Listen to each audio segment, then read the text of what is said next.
Kindly ఆర్డర్లు పెట్టండి sir. వాళ్ళ అర్బులకు మేము కన్ఫ్యూజ్ అవుతున్నాం సార్. కొంచెం ఆర్డర్ పెట్టండి, మీరు చర్యలు తీసుకోండి సార్. మాట్లాడండి ప్లీజ్ సార్. ఇట్లా ఉంటే మాట్లాడడం కష్టంగా ఉంది సార్. అధ్యక్ష, ఈ అవకాశం నాకు ఇచ్చిన ధన్యవాదాలు అధ్యక్ష. ధరణి పోర్టల్లో జరిగినటువంటి అవకతవకలు, అక్రమాలు, భూభారతి చట్టం పూర్తిగా సవరిస్తుందా లేదా అనేది అనుమానాలు ఉన్నాయి అధ్యక్ష.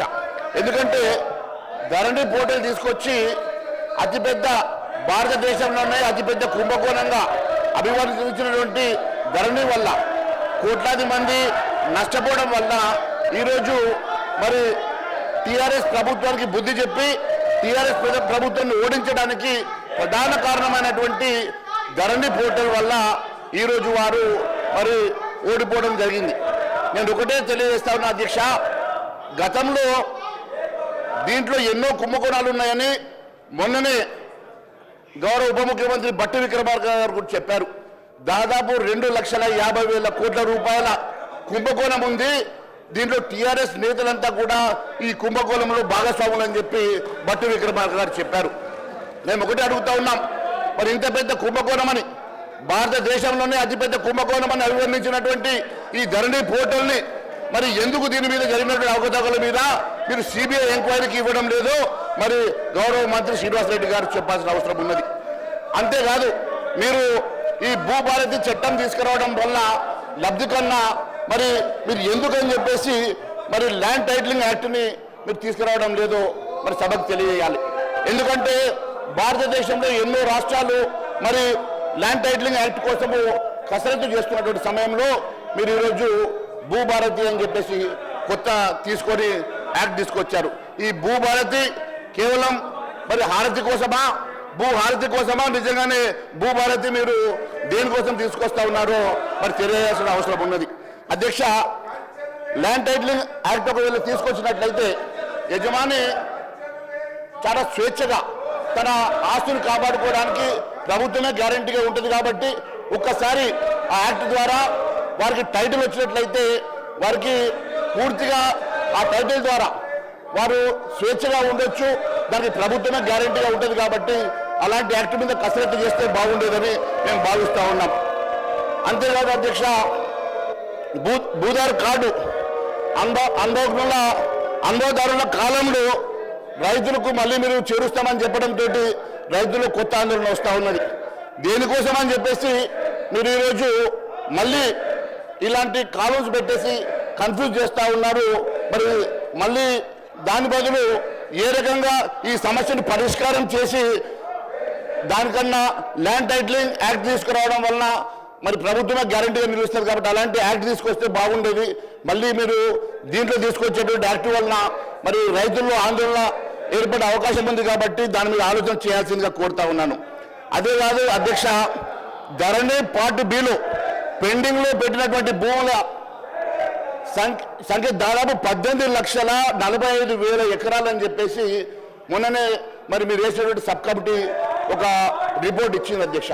ఆ నివేదికలో చాలా స్పష్టంగా అందులో వివిధ కారణాలతోటి 13,38,000 ఎకరాల భూమి మరి పార్ట్ బిలో పెట్టినట్టు, ఏ కారణం లేకుండా 5,07,000 ఎకరాల భూమి పెండింగ్లో పెట్టారని చెప్పి పేర్కొన్నారు అధ్యక్ష.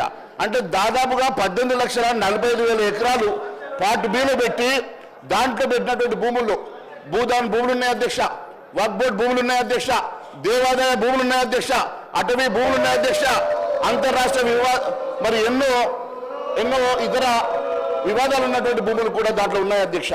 ముఖ్యంగా ఇలాంటి భూములన్నీ కూడా రంగారెడ్డి, మెదక్, హైదరాబాద్, ఉమ్మడి జిల్లా పరిధిలోనే అత్యధికంగా ఇవి ఉన్నాయి. కాబట్టి ఎంతో విలువైనటువంటి భూములు కాబట్టి మరి వాటిని ఏ రకంగా పరిష్కరిస్తారో మరి ఎప్పటి లోపల పరిష్కారం చేస్తారో తెలియజేయాల్సిన అవసరం ఉన్నది అధ్యక్ష. లక్షల కోట్ల రూపాయల స్కామ్ అని చెప్పి మంత్రులు అంటున్నారు అధ్యక్ష. లక్షల కోట్ల రూపాయల స్కామ్ అని చెప్పి ఉప ముఖ్యమంత్రి గారు కూడా అంటున్నారు అధ్యక్ష.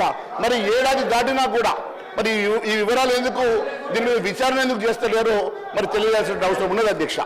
సుమారు 25,000 ఎకరాల అసైన్ భూమి అధ్యక్ష, అన్యాక్రాంతమైనట్టుగా భూములు మొత్తం విలువ 2.5 లక్షల కోట్లు అని చెప్పి ఈ మేరకే ఖజానాకి ప్రభుత్వ ఖజానాకి గండి పడిందని నష్టం జరిగిందని ఉప ముఖ్యమంత్రి బట్టి విక్రమార్క గారు మొన్ననే మాట్లాడారు అధ్యక్ష.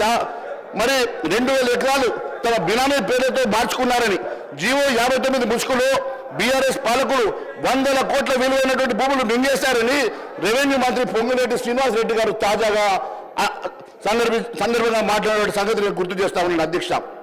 ధరణి ముసుగులో మరి ఈ రకంగా లక్షల కోట్ల విలువ చేసేటువంటి భూములు గారు మళ్ళీ ఒకసారి అప్పీల్ చేస్తాం బీఆర్ఎస్ నాయకులకు, దయచేసి మీ సీట్లలో కూర్చోండి. ఇది గవర్నమెంట్ బిల్లు, రైతులకు సంబంధించింది, ప్రజలకు సంబంధించింది. ఎన్నో ఏళ్ల నుంచి ఈ బిల్లుతోని చాలా ఇబ్బందులు పడ్డ పరిస్థితి మీకు తెలుసు, మాకు తెలుసు. మళ్ళొకసారి నేను మీకు అప్పీల్ చేస్తున్నా, నేను ఇచ్చినప్పుడు మీరు మాట్లాడలేదు, మళ్ళీ సీరియల్ వచ్చినప్పుడు ఇస్తా, మీరు కూర్చోండి. మహేశ్వర్ రెడ్డి గారు